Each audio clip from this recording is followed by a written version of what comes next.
Assalamualaikum warahmatullahi wabarakatuh, para KPM PKH maupun BPNT dimanapun kalian berada. Semoga dalam keadaan sehat walafiat dan dimudahkan segala urusannya, serta dilancarkan rezekinya. Amin ya Allah ya Robbal Alamin. Nah, berjumpa lagi dengan saya di Arfan Saputra Channel. Channel yang membahas sharing tentang BLT atau Bansos.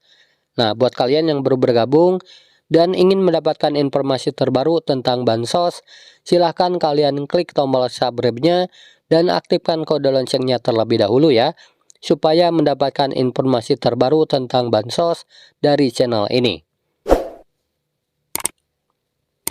Oke, terima kasih bagi teman-teman yang sudah mengklik tombol subscribe-nya. Semoga berkah dan dimudahkan segala urusannya. Amin ya Allah ya Robbal Alamin. Nah, kita langsung saja pada berita intinya ya.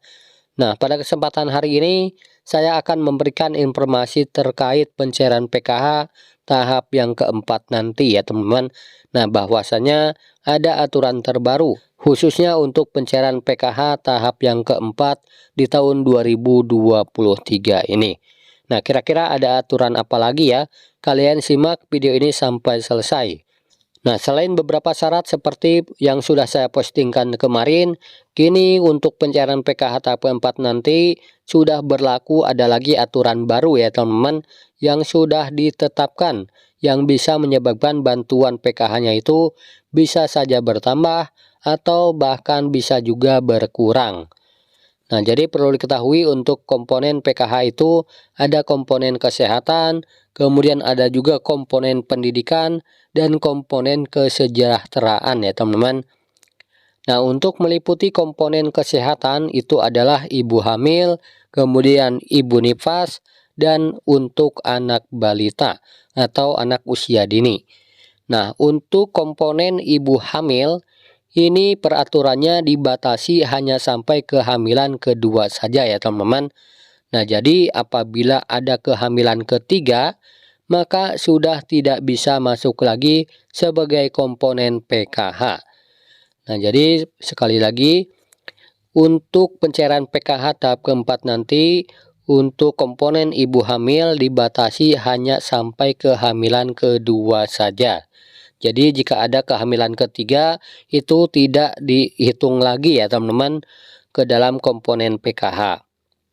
Nah, kemudian untuk komponen ibu nifas pada bantuan PKH tahap keempat nanti untuk komponen ibu nifas sudah dihapus ya teman-teman dari komponen PKH dan sudah tidak ada lagi komponen ibu nifas.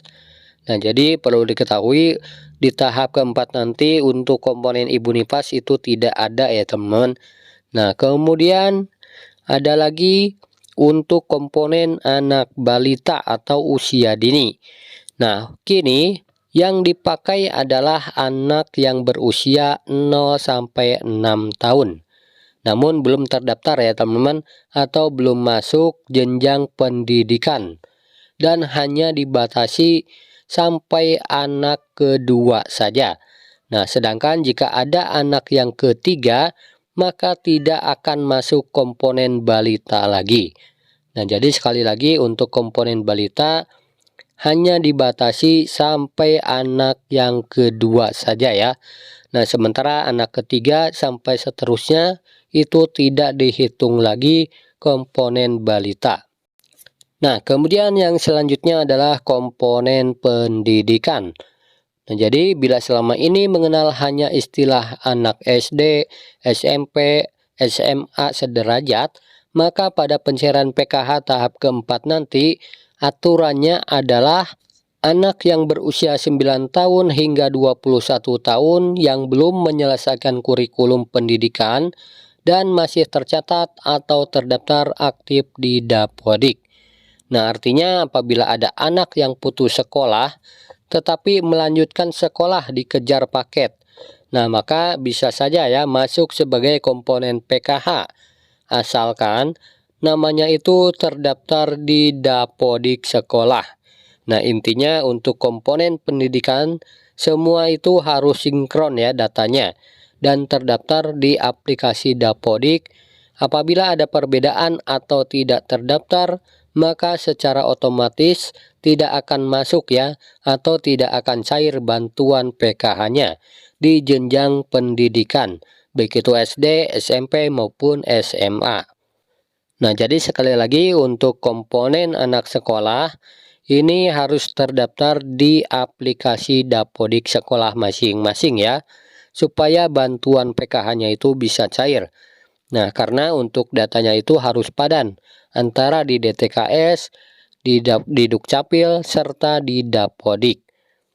Nah, kemudian yang terakhir ada komponen kesejahteraan sosial. Nah, kesejahteraan sosial ini ada untuk disabilitas berat dan ada juga untuk lansia ya teman-teman. Nah, untuk disabilitas berat ini maksimalnya 1 orang dalam 1 keluarga. Kemudian untuk lansia pun sama, peraturannya untuk pencairan PKH tahap keempat nanti hanya 1 orang dalam 1 keluarga. Nah, jadi sekali lagi untuk pencairan PKH jenjang lansia ini hanya 1 orang ya teman-teman, dibatasi. Kemudian untuk disabilitas berat pun sama, 1 orang dalam 1 keluarga. Jadi terbatas ya teman-teman. Nah, kemudian sementara untuk kepesertaan bantuan PKH maupun BPNT yang telah lebih dari 5 tahun, jangan punya persepsi dihapus ya teman-teman.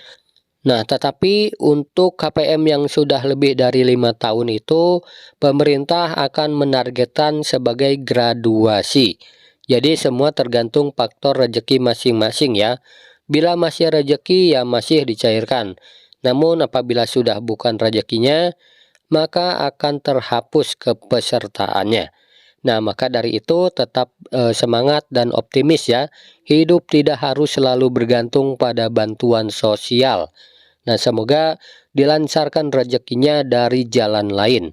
Amin ya Allah ya Robbal Alamin. Nah, kenapa saya bilang seperti itu? Karena bantuan sosial itu sifatnya dinamis ya. Tidak ada jaminan akan cair selamanya. Nah, karena datanya itu dinamis. Bisa saja hari ini Kemensos menetapkan orang tersebut ya teman-teman sebagai penerima bantuan sosial. Nah, dan bisa saja nanti di tahap selanjutnya itu tidak cair lagi karena ekonominya sudah terdeteksi sudah mampu ya teman-teman melalui verifikasi. Nah, jadi itu ya teman-teman informasi penting untuk para KPM PKH maupun BPNT. Semoga video ini bermanfaat. Sampai jumpa di video selanjutnya. Wassalamualaikum warahmatullahi wabarakatuh.